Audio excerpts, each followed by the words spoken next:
The longer we walk with God, the more responsibility in the world I find we have. You will move in two worlds, in a spiritual and in the world itself. The foundation of the life in the world will be in the spiritual, but God will give you responsibilities that are worldly, and they must be attended to.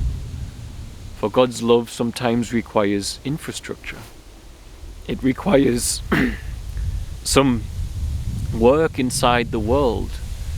The spiritual path for those blessed enough to not be fighting and suffering for survival. And so as we walk longer in service to God, our worldly responsibility increases, and that increases the spiritual responsibility. For as a man now, I have the capacity to derail God's plans in a big way by making a decision, as we all do, that may come from the ego arising, from the selfish ambition arising, for we will all toy with spirit and flesh persistently throughout life. As time progresses, I do feel and say the flesh can be subdued and more quiet, but it will remain. It's a part of us. And I share that because this week I had an interesting doorway open. I was invited to attend the COP27 in Egypt, the UN climate conference with all the world leaders, where they are discussing economic changes based upon their concept of environmental issues. This doorway was opened thanks to the love of someone in this community. But I will not be attending, and I will share with you what I saw in my brief glimpse into that world. At times I'm aware, sometimes it says in Luke 10 that sometimes God will send his lambs out among the wolves.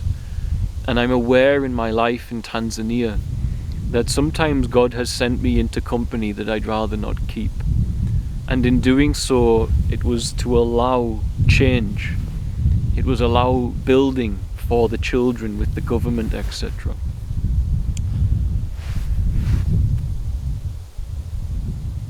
It felt energetically that way. And at the very last minute, the opportunity opened as people came forward and offered to sponsor the trip. People who support what we do and believe in what we do. And why would I need to be there? The new village that we are building stands to be Africa's largest off-the-grid community when it's finished, if we take that route. And this means something on a planetary scale, that you would have built the largest off-the-grid eco-community on the largest continent in the world. And so this is why we would have some space for discussion with certain parties there. These are worldly responsibilities. However, what I saw was that this whole thing is largely, for all, it was opened with love, and I'm grateful, beyond grateful. The whole glimpse I got into it was that this is going to fail. It's going to fail because the devil is rampant there. And the devil is rampant there because everybody is moving without sacred connection and moving from the persona and the ego and the arrogance of that. And change won't come from that. Some small change may.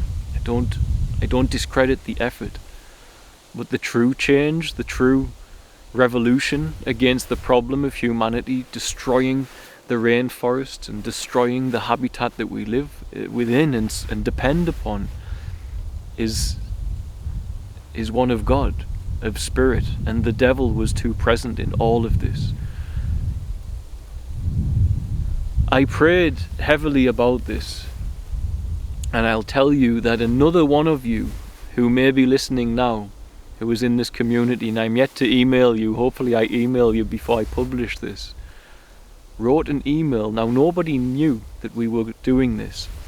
Only the trustees that we have, and myself and my wife knew. Someone who's followed us for years, yesterday, two things happened. On the evening they wrote us an email saying they'd had a dream. And in that dream, I was invited to a conference, and it was political and cultural, and that I should not attend. And I handed this over to God. I said to God, I am completely willing to go wherever you want me to go. However, in that willingness, at the same time, I was having a tough week, and I wasn't able to align and hear what I needed to. I wasn't connecting because I had much going on in my worldly responsibility. And so I surrendered it to God, and I knew I would get an answer, and I said, come to me and let me know. And so this lady who follows in the community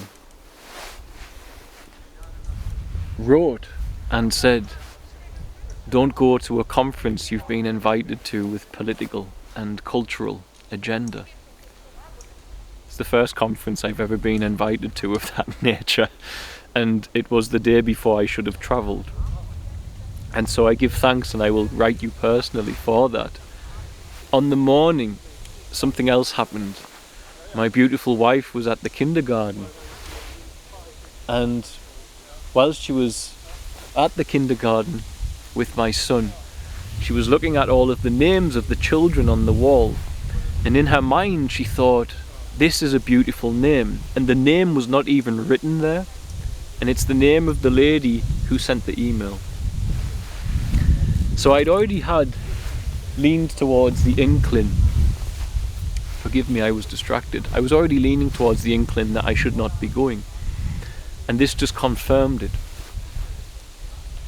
The glimpse I had into this event was that the fallen nature of man was so entrenched in it that the event was losing meaning.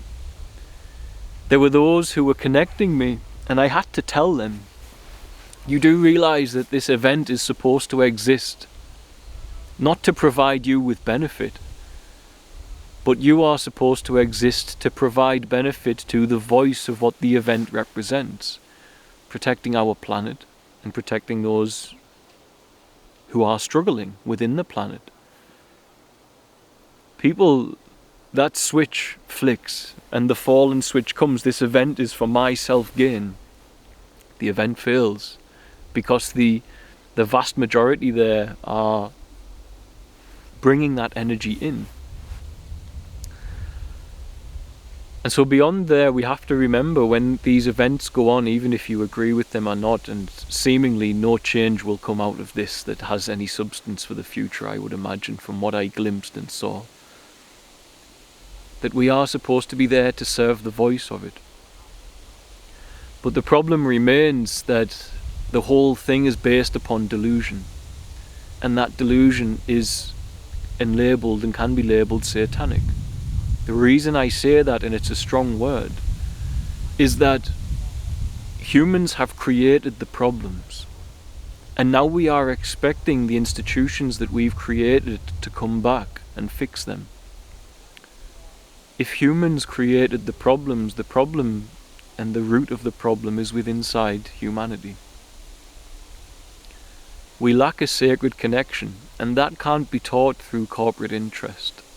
It can't be manoeuvred through government and legislation unless at the very base fundamentals of the way we decide to live life here, we choose to acknowledge that the sacred connection is lost. Even indigenous leaders who are attending these events are struggling to connect us to that, to the sacred. They all have their own imagery, and it creates a sense of division.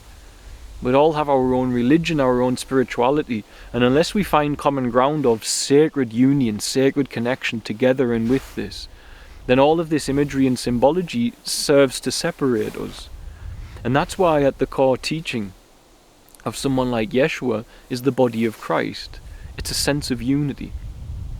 Now, the greatest unity humanity could find is if I were to stand in a room with world leaders, I can say, you are aware that you are a president. And over here, we have impoverished people representing indigenous cultures. They are aware that they are an indigenous leader, but they're also aware that they are struggling and their people are poor. They're people who are poor and struggling to eat. They are aware that they are poor and struggling to eat. The people inside your government, inside your country who are homeless, they are aware they're homeless. That means even if you're aware you're a president, you're aware that you're homeless inside that country, then you have a common union. And that common union is that you are the awareness. The awareness that is aware inside the president that they are the president is the same awareness that's aware that it's a homeless person playing out the role of a homeless man in the world or woman. It's the same awareness. If you dismantle all of your religious, spiritual, academic, governmental symbology, the awareness is the same. The awareness inside the president that's aware that's a president, the awareness in the home, it's the same awareness.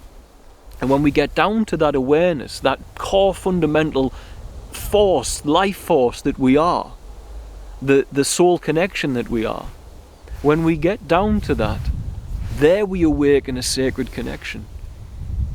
And it's very apparent. When I walk into a city, I genuinely these days see a settlement built in a forest.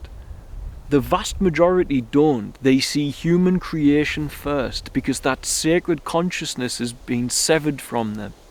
And it's severed because Satan has dominion, and by Satan in this instance I am referencing the self-consciousness represented by Adam and Eve dressing in leaves. They're so self-conscious, we are so self-conscious that we've disconnected our consciousness from the sacred.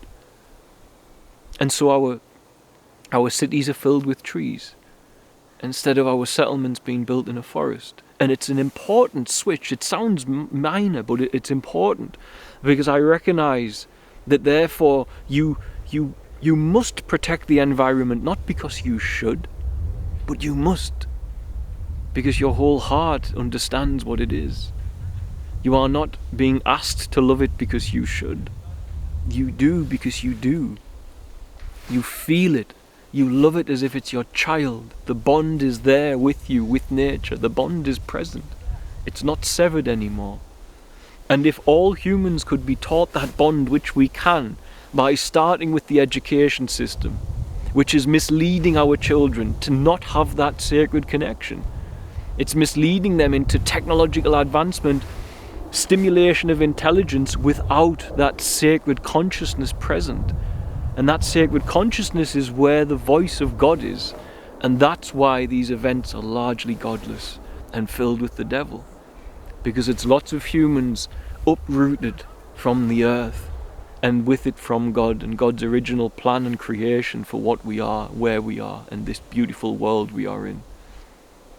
In that union, in that sense there, that sacred consciousness, you overcome the world.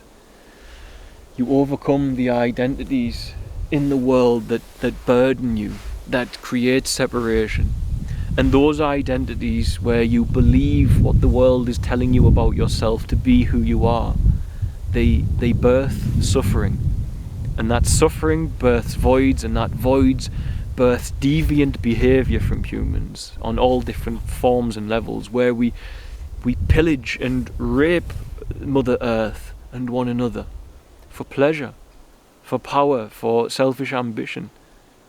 Because that sacred connection will be the only wholeness a human ever truly feels. And our leaders lack it.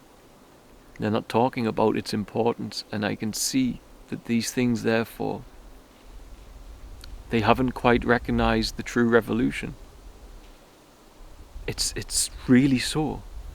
Humanity must evolve. They must rebel against the elements within them that separate from the sacred connection to all things. And without it, we won't fight with true passion, and we'll make lots of false promises, and those promises will lead to nowhere. That's what I saw. That's why the COP27 will have its impact, no doubt, but what about our children? What about connecting them to the truth? To that sacred space in consciousness?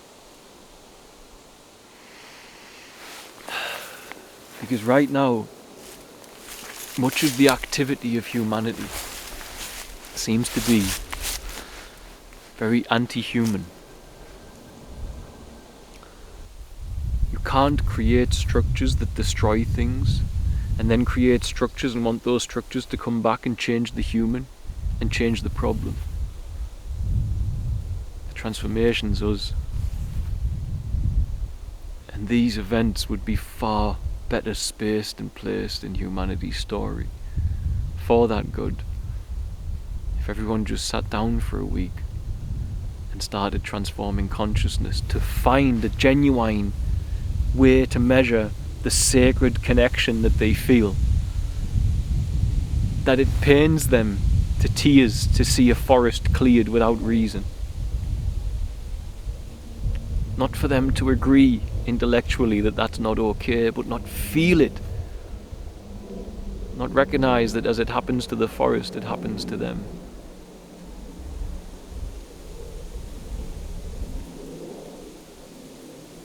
This is where the God of this world has us.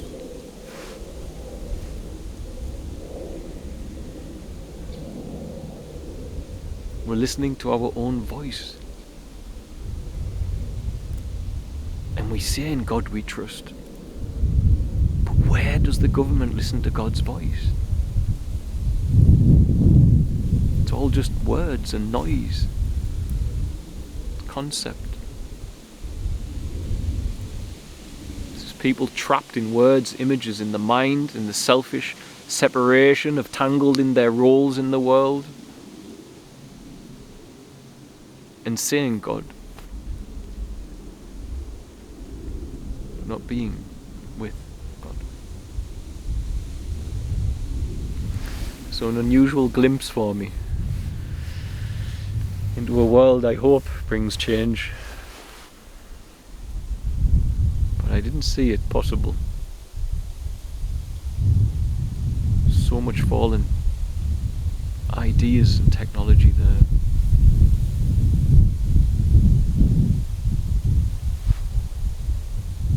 Feels like we're being railroaded away from nature to destroy it. So as we become dependent on technology,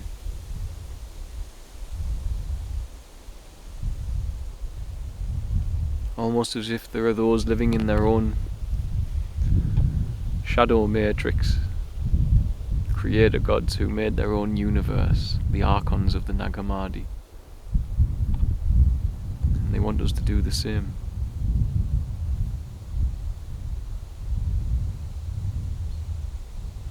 Maybe.